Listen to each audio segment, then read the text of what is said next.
ಕನ್ನಡ ಬಂಧುಗಳೇ, ಕನ್ನಡ ಅಭಿಮಾನಿಗಳೇ, ಇವತ್ತಿನ ಸಂಚಿಕೆಯಲ್ಲಿ ಬುದ್ಧಿಸಮ್ ಮತ್ತು ಜೈನಿಸಮ್ ಬಗ್ಗೆ ಕಲಿತ್ಕೊಳ್ಳೋಣ. ಸುಮಾರು 6th century BCE ಪೀರಿಯಡ್ ಏನಿದೆಯಲ್ಲ, ಈ 6th century BCE ಪೀರಿಯಡಲ್ಲಿ ಥ್ರೂಔಟ್ ವರ್ಲ್ಡ್ ಹಲವಾರು ಒಂದು ಧಾರ್ಮಿಕ ಮೂಮೆಂಟ್ಗಳಾಗತ್ತೆ, ಒಂದು ರೆವಲ್ಯೂಷನ್ಸ್ಗಳ ಥರನೇ ಆಗುತ್ತೆ. ಫಾರ್ ಎಕ್ಸಾಂಪಲ್, ನಾವು ಚೈನಾದಲ್ಲಿ ತೊಗೊಂಡ್ರೆ, ಚೈನಾದಲ್ಲಿ ಕನ್ಫ್ಯೂಷಿಯಸ್ ಅಂತ ಒಬ್ಬ ಫಿಲಾಸಫರ್ ಬರ್ತಾನೆ, ಕನ್ಫ್ಯೂಷಿಯಸ್ ಅಂತ. ಸೊ ಇವನ ಒಂದು ಸಿದ್ಧಾಂತಗಳು ಬಹಳ ರೆವಲ್ಯೂಷನರ್ಸ್ ಆಗಿರುತ್ತೆ, ರೆವಲ್ಯೂಷನ್ ಉಂಟು ಮಾಡುತ್ತೆ ಆ ಜಾಗದಲ್ಲಿ. ಅದಾದ ನಂತರ ಇರಾನ್ನಲ್ಲಿ ತೊಗೊಂಡ್ರೆ ಅಲ್ಲಿ ಝೊರಾಸ್ಟರ್ ಅಂತ ಹೇಳಿ ಬರ್ತಾನೆ.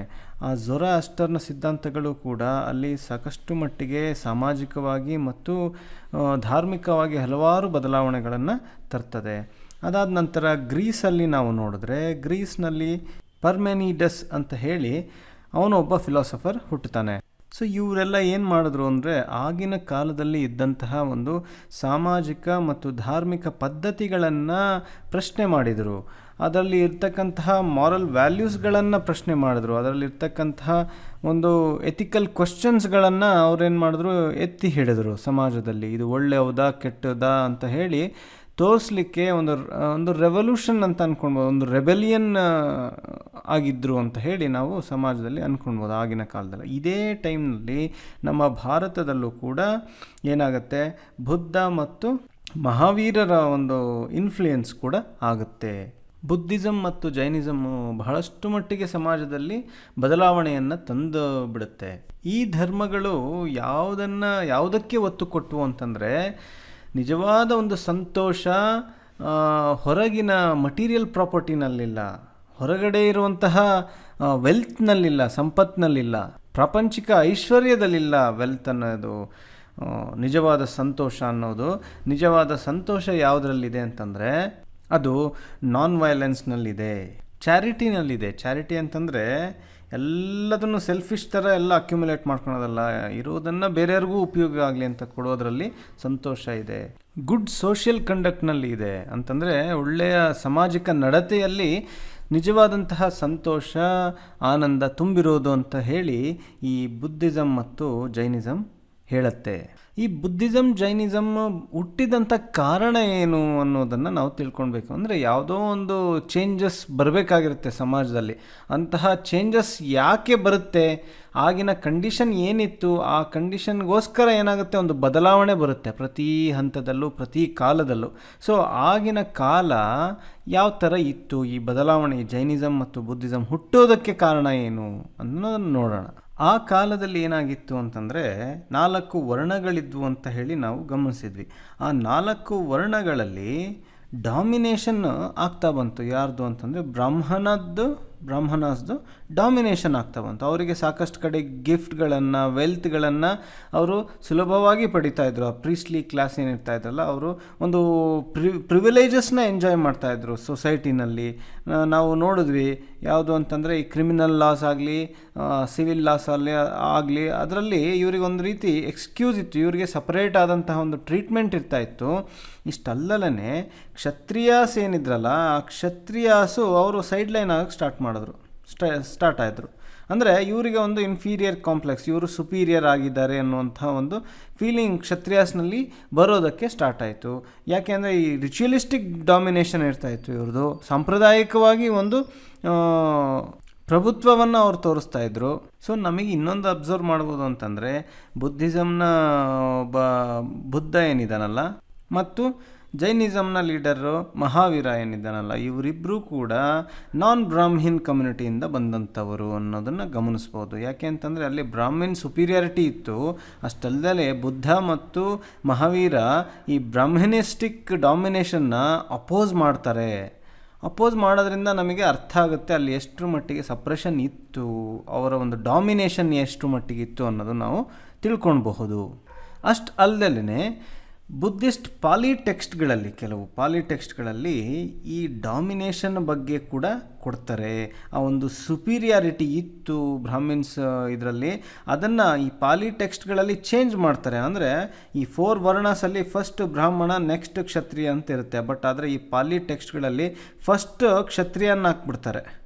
ಕ್ಷತ್ರಿಯನ್ನಾಕಿ ನಂತರ ಏನು ಮಾಡ್ತಾರೆ, ಬ್ರಾಹ್ಮಣ್ಸ್ನ ಹಾಕ್ತಾರೆ. ಸೊ ಇದರಲ್ಲಿ ಏನಾಗುತ್ತೆ, ಆರ್ಡರ್ನ ಚೇಂಜ್ ಮಾಡ್ತಾರೆ ಇವರು. ಇದನ್ನೆಲ್ಲ ಗಮನಿಸಿದಾಗ ನಮಗೇನು ಅನ್ನಿಸ್ಕೊಳ್ಬೋದು ಅಂತಂದರೆ, ಈ ಬ್ರಾಹ್ಮಣಸ್ದು ಡಾಮಿನೇಷನ್ ಜಾಸ್ತಿ ಆಗಿದ್ದರಿಂದ ಏನಾಯಿತು, ಸಮಾಜದಲ್ಲಿ ಒಂದು ಬದಲಾವಣೆ ಅಂದರೆ ಸಮಾಜ ಕಾಯ್ತಾ ಇತ್ತು ಒಂದು ಬದಲಾವಣೆಗೆ. ಇದಾದ ನಂತರ ಎರಡನೇ ಅಂಶ ಅಂತಂದರೆ, ಆಗಿನ ಕಾಲದಲ್ಲಿ ಅಗ್ರಿಕಲ್ಚರ್ ಎಕಾನಮಿ ಸ್ಟಾರ್ಟ್ ಆಗಿತ್ತು. ಯಾಕೆಂದರೆ ಫರ್ಟೈಲ್ ಲ್ಯಾಂಡ್ ಇತ್ತು, ಗಂಗಾ ಬೇಸಿನ್, ಗಂಗಾ ವ್ಯಾಲಿ ಹತ್ರ ಇದ್ದರು. ಅದಾದಮೇಲೆ ಫರ್ಟೈಲ್ ಲ್ಯಾಂಡ್ ಇದ್ರಿಂದ ಅಲ್ಲೇನು ಮಾಡಬೇಕಾಗುತ್ತೆ, ಅಗ್ರಿಕಲ್ಚರ್ ಯೂಶ್ವಲಿ ಬೆಳೆಗಳನ್ನು ಬೆಳಿಬೇಕಾಗುತ್ತೆ. ಅದಕ್ಕೆ ಅನಿಮಲ್ ಹಸ್ಬೆಂಡ್ರಿ ಕೂಡ ಬಹಳ ಮುಖ್ಯ ಆಗಿರ್ತಾ ಇತ್ತು. ಅನಿಮಲ್ ಹಸ್ಬೆಂಡ್ರಿನಲ್ಲಿ ಎಲ್ಲ ಕ್ಯಾಟಲ್ಗಳು ಮತ್ತು ಇನ್ನಿತರ ಕೆಲವು ಅನಿಮಲ್ಸ್ಗಳನ್ನ, ಪ್ರಾಣಿಗಳನ್ನ ಅವ್ರು ಸಾಕಬೇಕಾಗಿ ಬಂತು. ಅಷ್ಟಲ್ದಲೇ ಇದಕ್ಕೆ ರಿಕ್ವೈರ್ಮೆಂಟ್ ಏನಾಗಿತ್ತು, ಮುಂಚೆ ವೇದಿಕ್ ಆ ಒಂದು ಕಾಲದಲ್ಲಿ ಈ ಸ್ಲಾಟರಿಂಗ್ ಅನ್ನುವಂಥದ್ದು ಬಹಳಷ್ಟು ಮಟ್ಟಿಗೆ ಆಗ್ತಾಯಿತ್ತು. ಅನಿಮಲ್ ಸ್ಲಾಟರಿಂಗ್, ಕ್ಯಾಟಲ್ ಅಂದರೆ ಒಂದು ಸ್ಯಾಕ್ರಿಫೈಸ್ ಥರ ಕೊಡ್ತಾಯಿದ್ರು, ಸ್ಯಾಕ್ರಿಫೈಸ್ ಥರ ಯಜ್ಞಗಳಿಗೆ, ಯಾಗಾದಿಗಳಿಗೆ. ಅಷ್ಟು ಅಲ್ಲದೇ ಈ ಯುದ್ಧಗಳು ಕೂಡ, ವಾರ್ಗಳು ಕೂಡ ಬಹಳ ಮಟ್ಟಿಗೆ ವ್ಯಾಪಕವಾಗಿ ನಡೀತಾ ಇತ್ತು. ಸೊ ಇದೆಲ್ಲೋ ಒಂದು ಕಡೆ ಸಮಾಜದಲ್ಲಿ ವೈಲೆನ್ಸನ್ನು ಎತ್ತಿ ಹಿಡಿಯುವಂತಹ ಅಂಶ ಆಗಿತ್ತು. ಆಗ ಸಮಾಜದಲ್ಲಿ ಬದಲಾವಣೆಗೋಸ್ಕರನೇ ಈ ನಾನ್ ವೈಲೆನ್ಸ್ ಬೇಸ್ಡ್ ಒಂದು ರಿಲಿಜಿಯನ್ ಬೇಕಾಗಿತ್ತು. ಅದಕ್ಕಾಗಿಯೇ ಈ ಜೈನಿಸಮ್ ಮತ್ತು ಬುದ್ಧಿಸಮ್ಗಳು ಬಂದವು ಅನ್ನೋದನ್ನು ಕೂಡ ನಾವು ಗಮನಿಸಬಹುದು.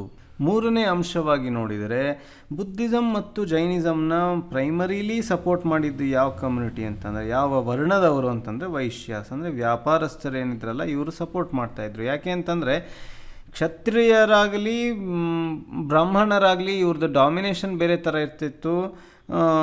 ಅಷ್ಟೇ ಅಲ್ಲದೆ ಯುದ್ಧಗಳಾಗ್ತಾಯಿದ್ವು. ಇದರಿಂದ ಏನಾಗ್ತಾಯಿತ್ತು, ಸೋಷಿಯಲ್ ಲೈಫ್ ಏನಿತ್ತಲ್ಲ ಇದು ಡಿಸ್ಟರ್ಬ್ಡ್ ಆಗಿರ್ತಾಯಿತ್ತು. ಸೊ ಇದರಿಂದ ಈ ವೈಶ್ಯಾಸ್ ಅವರಿಗೆ ಟ್ರೇಡ್ ಆಗಲಿ, ಒಂದು ವ್ಯಾಪಾರ ವಹಿವಾಟುಗಳಲ್ಲಿ ಏನು ತೊಂದರೆಗಳನ್ನಾಗ್ತಾಯಿತ್ತು. ಇವರಿಗೇನಾಯಿತು, the primary requirement for the Vaishyas is peaceful coexistence ಬೇಕಾಗಿತ್ತು. ಆದರೆ ಅದು ಸಿಗ್ತಾ ಇರಲಿಲ್ಲ. ಹಾಗಾಗಿ ಇವರೇನು ಮಾಡಿದ್ರು, ಪ್ರೈಮರಿಲಿ ಇವರೇನು ಮಾಡಿದ್ರು, ಈ ಬುದ್ಧಿಸಮ್ ಮತ್ತು ಜೈನಿಸಮ್ ಪೀಸ್ ಓರಿಯೆಂಟೆಡ್ ರಿಲಿಜನ್ ಆಗಿರೋದ್ರಿಂದ ಇದನ್ನು ಅವರು ಅಲಂಘಿಸಿದರು. ಶಾಂತವಾಗಿ ನೆಮ್ಮದಿಯಿಂದ ಒಂದು ವ್ಯವಹಾರಗಳನ್ನ, ಬಿಸ್ನೆಸ್ಗಳನ್ನ ಮಾಡಿಕೊಂಡು ಇರೋದಕ್ಕೆ ಅವರು ಪ್ರೈಮರಿಯ ಒಂದು ಆದ್ಯತೆ ಕೊಟ್ಟು ಜೈನಿಸಮ್ ಮತ್ತು ಬುದ್ಧಿಸಮ್ನ ಅನುಸರಿಸಿದರು. ಆ ಕಾಲದಲ್ಲಿ ನಾವು ಇನ್ನೊಂದು ಪ್ರಮುಖವಾಗಿ ನೋಡಬೇಕಾದಂತಹ ಅಂಶ ಅಂತಂದರೆ, ಎಕನಾಮಿಕ್ ಪ್ರೋಗ್ರೆಸ್ ಏನಿತ್ತಲ್ಲ ಅದು ಬಹಳಷ್ಟು ಮಟ್ಟಿಗೆ ಚೆನ್ನಾಗಿ ಆಗ್ತಾಯಿತ್ತು. ಎಕನಾಮಿಕ್ ಪ್ರೋಗ್ರೆಸ್ ಅಂದರೆ ಎಲ್ಲ ಕಡೆ ಕ್ರಾಫ್ಟ್ಮೆನ್ಸ್ಗಳೇ ಆಗಲಿ ಅಥವಾ ಆರ್ಟಿಸನ್ಸ್ಗಳೇ ಆಗಲಿ ಎಲ್ಲರಿಗೂ ಒಂದು ಡಿಮಾಂಡ್ ಇತ್ತು.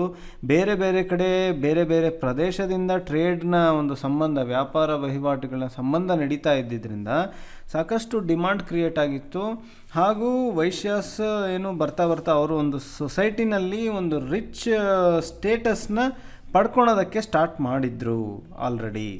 ಪ್ರಮುಖವಾಗಿ ಜೈನಿಸಮ್ ಮತ್ತು ಬುದ್ಧಿಸಮ್ನ ಸಪೋರ್ಟ್ ಮಾಡಿದಂಥವರು ಈ ವೈಶ್ಯಾಸೆ. ಯಾಕೆ ಅಂತಂದರೆ ಇವರು ಆಲ್ರೆಡಿ ಒಂದು ರಿಚ್ ಸ್ಟೇಟಸ್ ಹೊಂದಿದ್ರು, ಜೊತೆಗೆ ಇವರು ಸಪೋರ್ಟ್ ಮಾಡಿದರು ಆ ಧರ್ಮಗಳನ್ನು ಅಂತ ಹೇಳಿ ಕೂಡ ನಾವು ನೋಡ್ಬೋದು. ನಾಲ್ಕನೇದಾಗಿ ನೋಡೋದಾದರೆ, ಜನಗಳು ಒಂದು ಕಡೆ ಬೇಸತ್ತು ಬಿಟ್ಟಿದ್ರು. ಯಾಕೆ ಅಂತಂದರೆ ಸೊಸೈಟಿನಲ್ಲಿರ್ತಕ್ಕಂತಹ ಒಂದು ಹೈರಾರ್ಕಿಗಳು, ಈ ಹೈರಾರ್ಕಿಗಳನ್ನು ಅವರು ತಡ್ಕೊಳೋದಕ್ಕೆ ಆಗ್ತಾ ಇರಲಿಲ್ಲ. ಅವರು ಒಂದು ಕಡೆ ಸುಸ್ತಾಗಿ ಹೋಗ್ಬಿಟ್ಟಿದ್ರು. ಅವರು ಎಲ್ಲೋ ಒಂದು ಕಡೆ ನೆಮ್ಮದಿಯಾಗಿ ಶಾಂತಿಯುತವಾದಂತಹ ಜೀವನ ಮಾಡೋದಕ್ಕೆ ಇಷ್ಟಪಡ್ತಾಯಿದ್ರು, ಒಂದು ಸಿಂಪಲ್ ಲೈಫ್ನ ಲೀಡ್ ಮಾಡೋದಕ್ಕೆ ಇಷ್ಟಪಡ್ತಾಯಿದ್ರು. ಬಟ್ ಆದರೆ ಈ ಸ್ತರಗಳೇನಿದ್ವಲ್ಲ, ಈ ಸ್ತರಗಳು ಸಮಾಜದಲ್ಲಿದ್ದಂಥವು ಇವು ಬಿಡ್ತಾ ಇರಲಿಲ್ಲ. 4 ವರ್ಣಗಳಾಗಲಿ, ಕ್ಯಾಸ್ಟ್ ಸಿಸ್ಟಮ್ಗಳಾಗಲಿ, ಹಲವಾರು ಆರ್ಥೋಡಾಕ್ಸ್ ಪದ್ಧತಿಗಳಾಗಲಿ, ಇವೆಲ್ಲ ಏನು ಮಾಡ್ತಾಯಿತ್ತು, ಒಂದು ರೀತಿ ಹೇಟ್ರೆಡನ್ನು, ದ್ವೇಷವನ್ನು ಕಲ್ಟಿವೇಟ್ ಮಾಡ್ತಾಯಿತ್ತು. ಒಂದು ರೀತಿ ಯಾವಾಗಲೂ ಸಮಾಜದಲ್ಲಿ ಒಂದು ಟೆನ್ಷನ್ನಿನ ಸ್ಥಿತಿಯನ್ನು ಇಡ್ತಾ ಇತ್ತು. ಸೊ ಹಾಗಾಗಿ ಜನಗಳು ಕೂಡ ಎಲ್ಲೋ ಅವರು ಒಂದು ಕಡೆ ಕಾಯ್ತಾ ಇದ್ದರು ಇಂತಹ ಬದಲಾವಣೆಗೆ ಅನ್ನೋದನ್ನು ಕೂಡ ನಾವು ನೋಡಬಹುದು. ಅದನ್ನೇ people were ready to accept simple ascetic and peace oriented principles of Buddhism and Jainism ಅನ್ನೋದನ್ನು ನಾವು ನೋಡ್ಬೋದು. ನಂತರ ಗೌತಮ ಬುದ್ಧ ಮತ್ತು ಬುದ್ಧಿಸಮ್ನ ಸ್ಪೆಸಿಫಿಕ್ ಆಗಿ ಡೀಟೇಲ್ ಆಗಿ ನೋಡ್ತಾ ಹೋಗೋಣ. ಬುದ್ಧ ಮತ್ತು ಬುದ್ಧಿಸಮ್ನ ಡೀಟೇಲ್ ಆಗಿ ತೊಗೊಂಡು ನೋಡ್ಕೊಳ್ತಾ ಹೋಗೋಣ. ಇದರಲ್ಲಿ ನಾವೇನೇನನ್ನು ನೋಡ್ತೀವಿ ಬುದ್ಧ ಮತ್ತು ಬುದ್ಧಿಸಮ್ನಲ್ಲಿ ಅಂತಂದರೆ, ಫಸ್ಟು ಬುದ್ಧಿಸ್ಟ್ ಲಿಟ್ರೇಚರ್ ಏನೇನಿದೆ, ಅಂದರೆ ಬುದ್ಧಿಸ್ಟ್ ಟೆಕ್ಸ್ಟ್ಗಳು ಏನೇನಿದೆ, ಯಾವ್ಯಾವ ನಮಗೆ ಸಿಕ್ಕಿದೆ ಗ್ರಂಥಗಳು ಅನ್ನೋದನ್ನು ನೋಡೋಣ.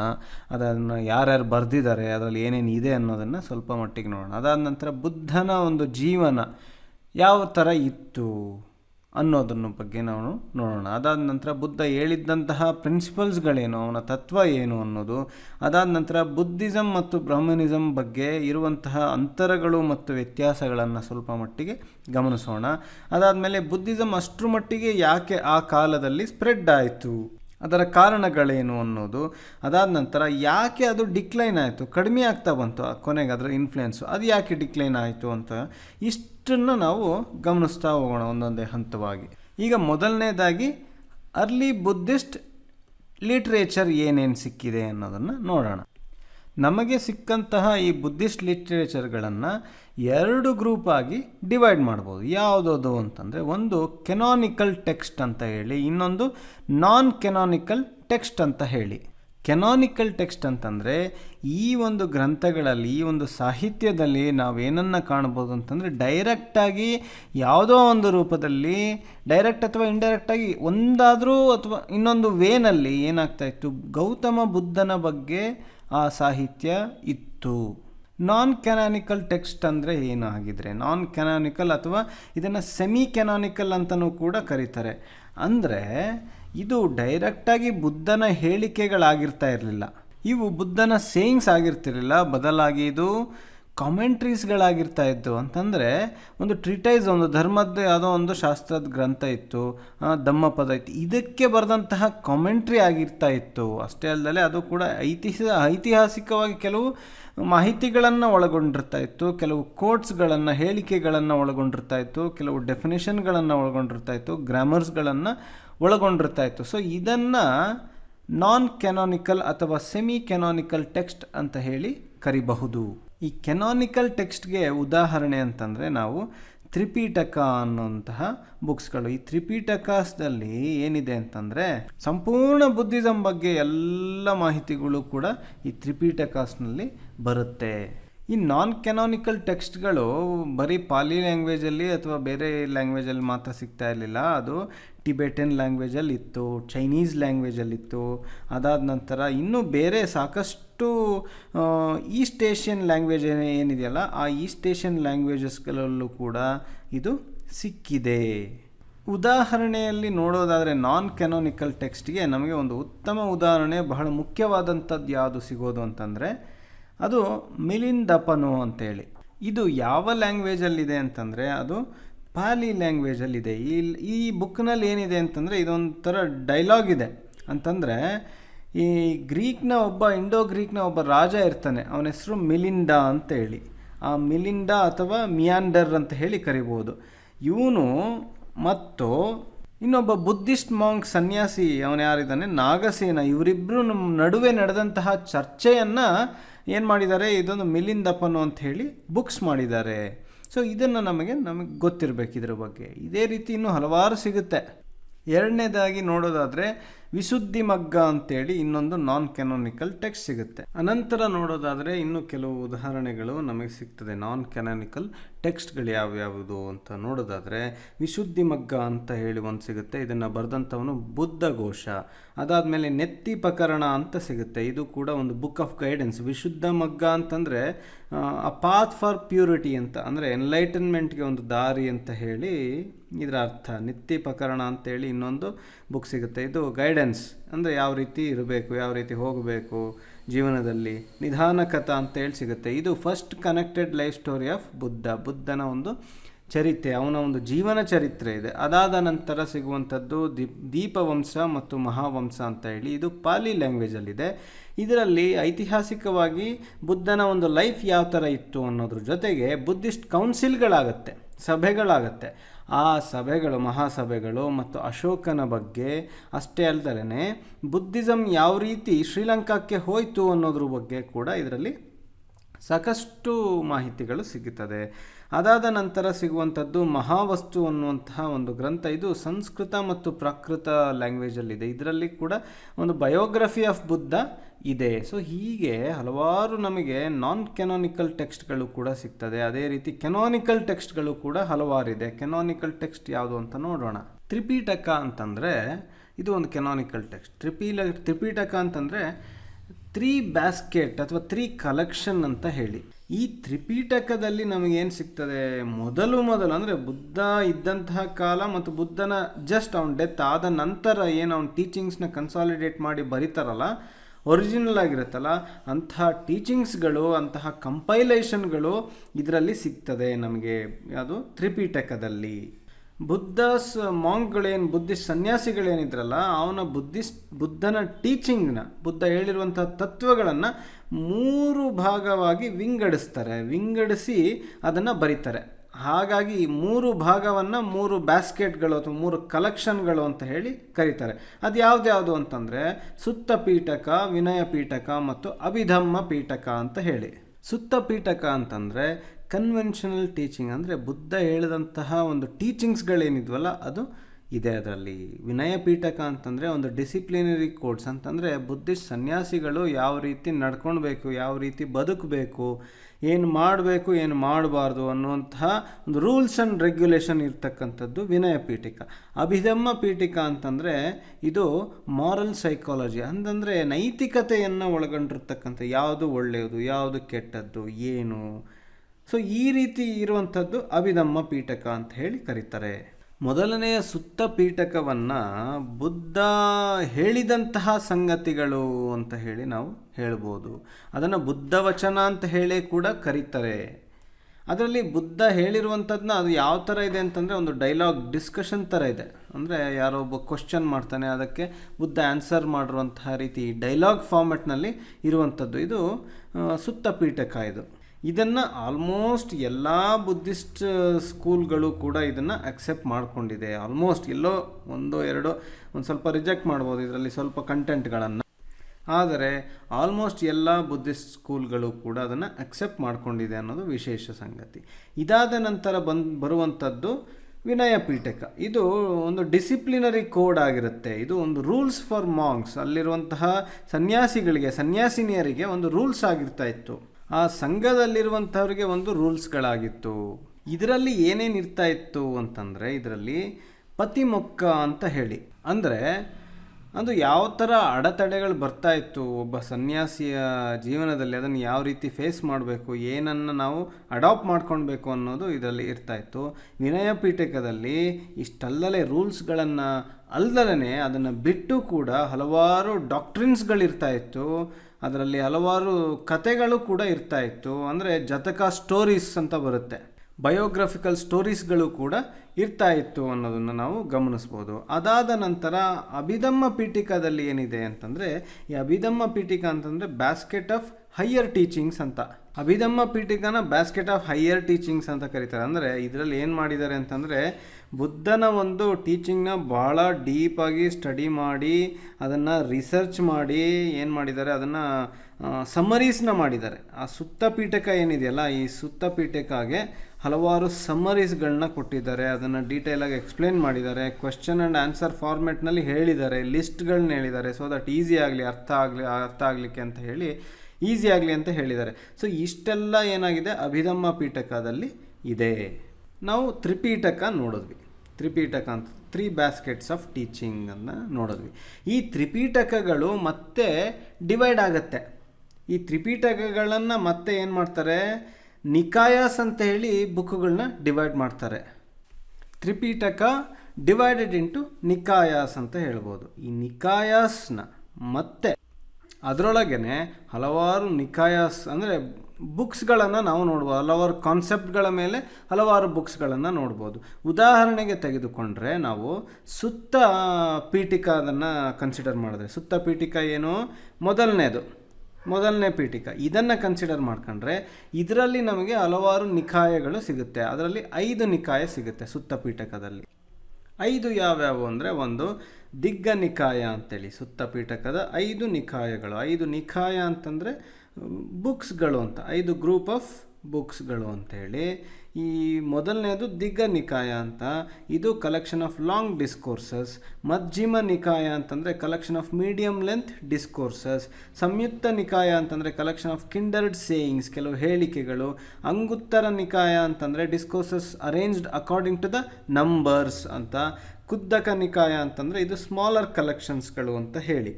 ನಾವು ಈ ಕುದ್ದಕ ನಿಕಾಯವನ್ನು ಒಂದನ್ನು ತೆಗೆದುಕೊಂಡ್ರೆ ಇದರಲ್ಲೇ ಕೂಡ ನಮಗೆ ಹಲವಾರು ಬೇರೆ ಬೇರೆ ಬುಕ್ಗಳು ಸಿಗುತ್ತೆ. ಸುಮಾರು 15 ಆ ರೀತಿ ಬುಕ್ಗಳು ಸಿಗ್ತದೆ. ಅದು ಯಾವ್ಯಾವ ಉದಾಹರಣೆಗೆ ಅಂತಂದರೆ, ಜತಕಾಸ್ ಅಂತಂದರೆ ಬುದ್ಧನ ಹಿಂದಿನ ಜನ್ಮದ ಕತೆಗಳು. ಧಮ್ಮಪದ ಅಂತಂದರೆ ಎಥಿಕಲ್ ಸೇಯಿಂಗ್ಸ್, ಅಂದರೆ ಕೆಲವು ನೈತಿಕವಾದಂತಹ ಹೇಳಿಕೆಗಳು ಅದರಲ್ಲಿರ್ತಾ ಇತ್ತು. ನಿರ್ದೇಶ ಅಂತಂದರೆ ಎಕ್ಸ್ಪೋಸಿಷನ್ಸ್, ಕೆಲವು ಪ್ರಿನ್ಸಿಪಲ್ಸ್ಗಳು.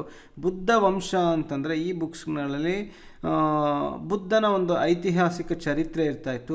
ಪತಿ ಸಂಬಿದ ಅಂತಂದರೆ ಇದು ಅನಾಲಿಟಿಕಲ್ ನಾಲೆಡ್ಜು, ಅಂದರೆ ಲಾಜಿಕಲ್ ಮೈಂಡಿಗೆ ಬೇಕಾಗುವಂತಹ ಒಂದು ಅನಾಲಿಸಿಸ್ ಇರುವಂತಹ ಒಂದು ಜ್ಞಾನ ಇರ್ತಾ ಇತ್ತು. ತೇರಾಘಾಟ ಮತ್ತು ತೇರಿಘಾಟ ಅಂತಂದರೆ ಇದು songs of Buddhist monks and nuns, monks ಮತ್ತು ಸನ್ಯಾಸಿಗಳು ಮತ್ತು ಸನ್ಯಾಸಿನಿಯರ ಒಂದು ಸಾಂಗ್ಸ್ಗಳಾಗಿರ್ತಾ ಇತ್ತು. ಇಷ್ಟೆಲ್ಲ ನಾವು ಸಂಪೂರ್ಣವಾಗಿ ಈ ತ್ರಿಪೀಠಕದಲ್ಲಿ ಏನೇನಿದೆ ಅಂತ ನೋಡೋದಾದರೆ, ಈ ತ್ರಿಪೀಠಕವನ್ನು ವಿನಯ ಪೀಠಕ, ಸುತ್ತ ಪೀಠಕ ಮತ್ತು ಅಭಿಧಮ್ಮ ಪೀಠಕ ಅಂತ ಹೇಳಿ ಡಿವೈಡ್ ಮಾಡಿದ್ದಾರೆ. ಈ ವಿನಯ ಪೀಠಕದಲ್ಲಿ ನೋಡಿದ್ರೆ ನಮಗೆ ಯಾವ ರೀತಿ ಸಿಗುತ್ತೆ ಅಂದರೆ, ನೋಡ್ರಿ, ಸುತ್ತ ವಿಭಂಗ, ಖಂಡಕ ಮತ್ತು ಪರಿವಾರ ಅಂತ ಹೇಳಿ 3 ಭಾಗ ಆಗಿ ಸಿಗುತ್ತೆ. ಮೂರು ಏನೊಂದು ಗ್ರೂಪ್ ಆಫ್ ಬುಕ್ಸ್ಗಳು. ಈ ಸುತ್ತ ವಿಭಂಗದಲ್ಲಿ ಮಹಾವಿಭಂಗ ಮತ್ತು ಬಿಕ್ಕುಣಿ ವಿಭಂಗ ಅಂತ ಹೇಳಿ ಸಿಗ್ತದೆ. ಅದಾದ ನಂತರ ಈ ಖಂಡಕವನ್ನು ಮಹಾವಗ್ಗ ಮತ್ತು ಕಲ್ಲವಗ್ಗ ಅಂತ ಹೇಳಿ 2 ಭಾಗ ಮಾಡಿದ್ದಾರೆ. ಅದೇ ರೀತಿ ಸುತ್ತ ಪೀಠಕವನ್ನು ನೋಡಿದ್ರೆ ನಾವು ಜಸ್ಟ್ ನೋಡಿದ್ವಿ ಅದರಲ್ಲಿ ಯಾವ್ಯಾವ ಬುಕ್ಸ್ಗಳಿದೆ ಅಂತಂತ. ಅದರಲ್ಲಿ 5 ಕಲೆಕ್ಷನ್ ಆಫ್ ಬುಕ್ಸ್ಗಳಿದೆ. ಯಾವುದ್ಯಾವುದು ಅಂತಂದರೆ, ಒಂದು ದಿಗ್ಗ ನಿಕಾಯ, ಮಧ್ಯಮ ನಿಕಾಯ, ಸಂಯುಕ್ತ ನಿಕಾಯ, ಅಂಗುತ್ತರ ನಿಕಾಯ ಮತ್ತು ಕುದ್ದಕ ನಿಕಾಯ. ಈ ಕುದ್ದಕ ನಿಕಾಯದಲ್ಲಿ ಜತಕ, ಧಮ್ಮಪದ, ನಿರ್ದೇಶ, ಬುದ್ಧವಂಶ, ಪತಿಸಂಬಿದ ಮತ್ತು ತೇರಾಘಾಟ ತೇರಿಘಟ ಅಂತೇಳಿ ಇದೆ. ಅದಾದ ನಂತರ ಅಭಿಧಮ್ಮ ಪೀಠಕದಲ್ಲಿ ಧಮ್ಮಸಂಗಣಿ, ವಿಭಂಗ, ಅದಾದ ನಂತರ ಧಾತುಕಥ, ಪುಗ್ಗಲ ಪನ್ನಟ್ಟಿ, ಕಥಾವತು, ಯಮಕ ಮತ್ತು ಪುತ್ತನ ಅಂತೇಳಿ ಈ ರೀತಿ ಹಲವಾರು ಬುಕ್ಸ್ಗಳಿದೆ. ನಮಗೆ ಮುಖ್ಯವಾಗಿ ತಿಳ್ಕೊಳ್ಬೇಕು ಅಂತಂದರೆ ವಿನಯ ಪೀಠಿಕ ಅಂದರೆ, ವಿನಯ ಅಂತಂದರೆ ಏನು, ಒಂದು ರೂಲ್ಸ್ ಆ್ಯಂಡ್, ಅಂದರೆ ಯಾವ ಥರ ನಯ ವಿನಯ ಅಂತ ಹೇಳ್ತಾರಲ್ಲ, ಇದೊಂದು ರೂಲ್ಸ್ ಆ್ಯಂಡ್ ರೆಗ್ಯುಲೇಷನ್ ಅಂತ ಮೇನ್ ತಿಳ್ಕೊಳ್ಬೇಕು.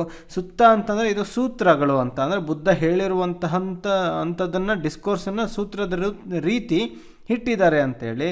ಅಭಿಧಮ್ಮ ಪೀಠಿಕ ಅಂತಂದರೆ ಇದು ಇನ್ನೂ ಕೆಲವು ಎಕ್ಸ್ಟ್ರಾ ಡಿಸ್ಕೋರ್ಸ್ಗಳು ಅಥವಾ ಸಮ್ಮರಿಗಳು ಅಂತ ಹೇಳಿ ನಾವು ಕರಿಬೋದು. ಸೊ ನಮಗೆ ಇಷ್ಟರ ಬಗ್ಗೆ ಸಂಪೂರ್ಣ ಮಾಹಿತಿ ಇರಬೇಕಾಗತ್ತೆ.